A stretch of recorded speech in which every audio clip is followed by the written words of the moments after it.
Bom dia. A paz do Senhor Jesus reine na sua vida e no seu ser. Você já percebeu que há momentos na nossa vida que parece que a gente está no lugar errado, na hora errada, porque dá tudo errado? E a gente começa a olhar para dentro de si perguntando: "Cara, como que eu vim parar aqui?". É sobre isso que a gente vai falar um pouquinho hoje. O tema de hoje é Deus que supre nossas necessidades. Êxodo capítulo 17 diz assim: Tendo partido toda a congregação dos filhos de Israel do deserto de Sim, fazendo suas paradas segundo o mandamento do Senhor, acamparam-se em Refidim, e não havia ali água para o povo beber. Contendeu, pois, com Moisés e disse: Dá-nos água para beber. Respondeu-lhe Moisés: Por que contendeis comigo? Por que tentais ao Senhor? Tendo aí o povo sede de água, murmurou contra Moisés e disse: Por que nos fizeste subir do Egito para nos matar de sede, a nós e a nossos filhos e aos nossos rebanhos? Então clamou o Senhor, clamou Moisés ao Senhor: Que farei a este povo? Só lhe resta apedrejar-me. E o decorrer da história é que Deus dá água para o povo. É interessante que logo no primeiro versículo desse capítulo, mostra que o povo estava sendo conduzido por Deus, não seguindo um caminho qualquer, não seguindo uma estrada, mas um caminho guiado por Deus. E Deus os levou até Refidim, até o deserto. Deus os levou a um lugar árido, seco, sem água. Muitas vezes, queridos, ser conduzido por Deus nos leva a lugares áridos, a lugares secos, aonde as nossas necessidades naturais e físicas serão colocadas em segundo plano. Como assim, pastor? É isso mesmo. Todos nós temos necessidades básicas, já nascemos com elas e no decorrer das nossa caminhada, iremos despertá-las em algum momento. Necessidade de alimentação, necessidade de bebida, necessidade de reconhecimento, necessidades emocionais. Então nós somos pré-programados para termos essas necessidades. Necessidades sexuais, necessidades de sustento, de dinheiro, de segurança alimentar, segurança pessoal, segurança emocional, né? Segurança familiar. Nós já nascemos com essas necessidades. Conforme vamos crescendo, vamos despertando, conhecendo e despertando essas necessidades. E é isso que esse texto trata, sobre como Deus espera que nós venhamos a agir quando tivermos uma necessidade. Repara que o texto não está falando de uma vaidade ou de uma coisa que podemos deixar de ter ou de algo que seja supérfluo, não, está falando de sede. Qual é a sua sede? Qual é a sua necessidade? E eu quero realmente te alertar para isso. Caminho que Deus traça entre o mundo, que representa o Egito, e o reino dos céus, que representa a terra prometida, vai passar por terras de necessidades. E o que devemos fazer nesse momento? Bom, vamos começar por aquilo que não devemos fazer, e é tentar a Deus, murmurar contra Deus, porque aquilo está nos fazendo falta. É natural, e como pastor a gente vê isso de uma maneira muito presente na vida de muitas pessoas. As pessoas às vezes falarem assim: "Poxa, mas servir a Deus é muito difícil, ser crente é muito difícil". É, para algumas coisas realmente é, não posso te dizer que não seja. Por que que é difícil? Porque no mundo você não tem a barreira moral de Deus a barreira da santidade para ter as coisas, porque no reino de Deus não basta você ter, você tem que ter em santidade. Você tem que ter dentro daquilo que Deus abençoa. Não basta apenas você achar que ter é o suficiente, não basta apenas satisfazer a necessidade. A necessidade precisa ser satisfeita, mas dentro daquilo que Deus santifica. Então, uma pessoa que está acostumada a uma prática e a algo que satisfaz a sua necessidade no mundo, quando vem para a igreja, vai passar por um período de escassez.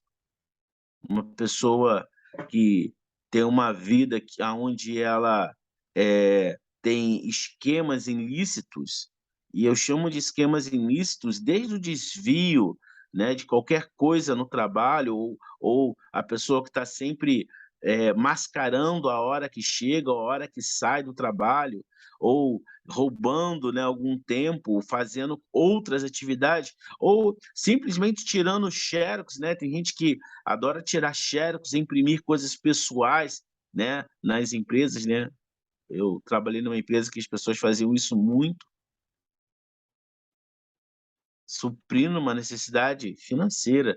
Em vez de aquilo é pessoal, então em vez de eu fazer com o meu dinheiro, eu vou imprimir na empresa, ou coisas que não são tão corretas assim. Quando chega na igreja, quando chega diante do Senhor Jesus, ela tem um choque: "Espera aí, eu não posso mais fazer isso. Isso é furtar, isso é roubar, isso é agir de maneira ilegal com Deus". A pessoa que tem uma vida sexual ativa no mundo fora da bênção de Deus, chega diante de Jesus e fala: "Poxa, mas agora eu não posso mais ter essas práticas sexuais erradas, eu preciso andar em santidade com Deus". Qual é a sede?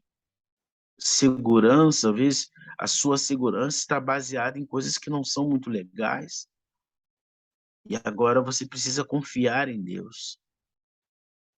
Então o povo ali, ele começa a dizer: "Olha, lá no Egito, lá no mundo eu tinha isso fácil, eu tinha isso na mão, eu tinha isso a hora que eu queria,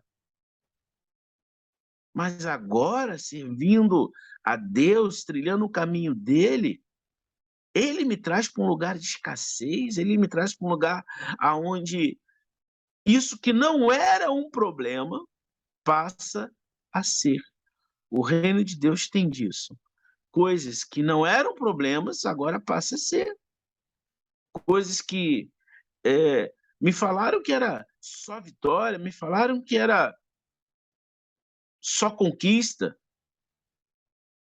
mas o que Jesus promete é uma vida de bênçãos no reino dos céus e uma vida de renúncia aqui na terra. Renunciar o pecado e renunciar a si mesmo. E renunciar a si mesmo, muitas vezes, não é renunciar a algo que seja pecado, mas é renunciar a algo que lhe é necessário. E dizer: "Olha, isso aqui me é necessário, mas mesmo me sendo necessário e eu vivendo em escassez, eu prefiro não ter a minha necessidade por um breve momento atendida, do que viver em pecado diante de Deus". É renunciar a si mesmo, não é renunciar apenas o que é errado, mas renunciar aquilo que você tem desejo que também é correto. Renunciar aquilo que é tão simples no mundo, mas diante de Deus é tão complicado. E o povo foi ali para o deserto e eles começaram a murmurar, dizendo: "Você nos trouxe aqui para morrer".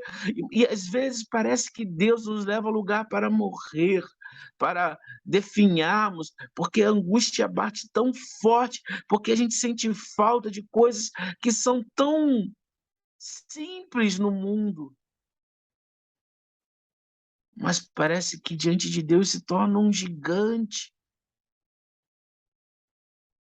O povo estava vivendo um desses momentos. E eu me lembro daquele que é o nosso maior exemplo de todos, que é Jesus Cristo. Que num momento desse, a Bíblia diz que ele teve fome ali no deserto, num lugar árido, e ele também foi conduzido ao deserto pelo Espírito Santo. E o diabo falou para ele: se você é filho de Deus, transforma a pedra em pão. Colocando em xeque não o poder de Jesus de transformar a pedra em pão, mas querendo colocar em xeque, colocar em dúvida a natureza da filiação de Cristo. E às vezes o diabo ele fala isso para você: você não é filho de Deus, por que que te falta isso? Você não é filho de Deus, por que que está é, é, é, faltando aquilo? Por que que isso que é tão necessário? E Deus, a Bíblia diz que Deus suprirá todas as suas necessidades. Então, vá lá e supre, vá lá e atende o seu corpo, atende a sua alma, atende o seu coração. Segue o seu coração, o diabo ele é assim. Segue a tua vontade, porque Deus sabe que isso é necessário, porque Deus te criou com essa necessidade, você vai morrer se você não tiver isso. Mas olha aqui que Jesus nos ensina: nem só de pão viverá o homem, mas de toda palavra que sai da boca de Deus.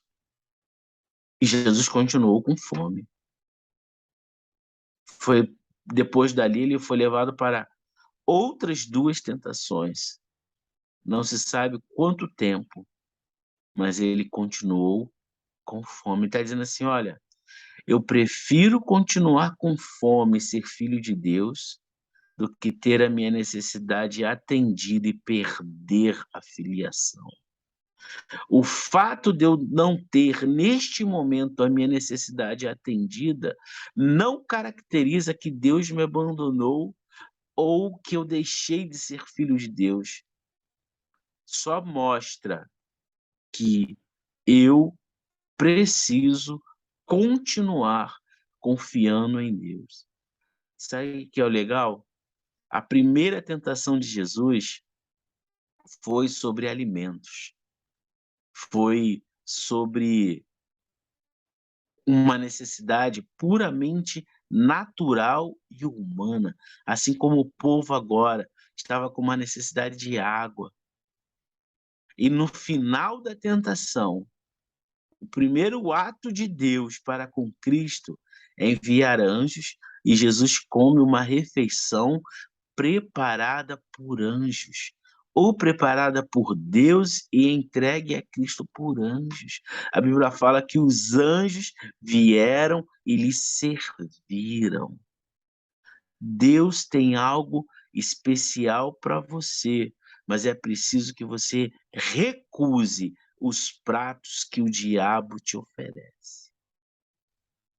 Deus vai suprir as suas necessidades, mas às vezes é preciso que você fique um pouco em necessidade, para você ensinar a sua carne, que não é a necessidade que faz você ser filho de Deus ou suprir dela, mas você dizer: eu renuncio à minha própria vontade, eu renuncio o meu próprio ego, o meu eu, o meu velho homem, a minha velha natureza, eu renuncio agora, porque eu amo a Jesus, porque ele morreu na cruz para salvar-me dos meus pecados, e a minha salvação é mais importante do que este momento de suprir de necessidades humanas.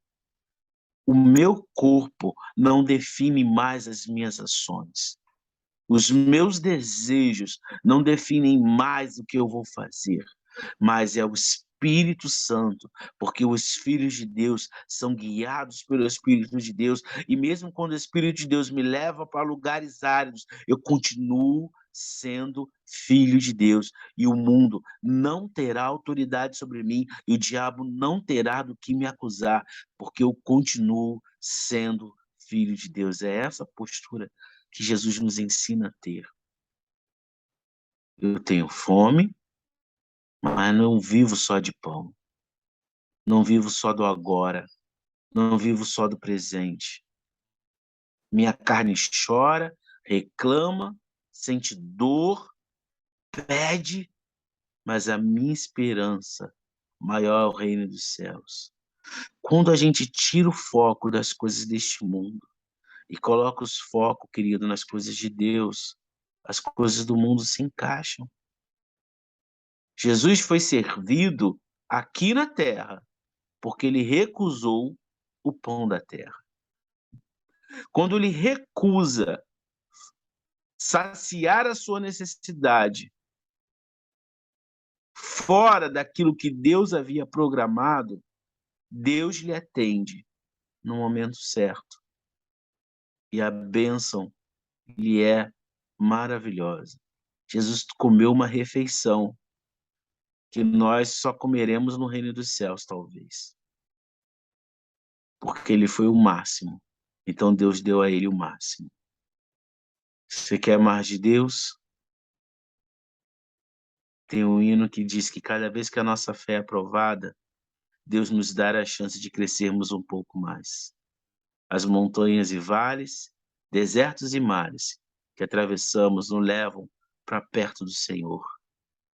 As nossas provações são oportunidades de dizermos não para o mundo e sim para Deus e sermos aprovados. E quando formos aprovados, receberemos o melhor desta terra. Não só o básico, não só a necessidade, mas o desejo do nosso coração. Deus quer ir muito além da necessidade, mas você precisa primeiro aprender a recusar a sua necessidade por amor a Deus, porque Ele supre tudo e quer ir muito além. Que Deus te abençoe. Fique com Deus, fique na paz, que o Senhor te guarde. Amém.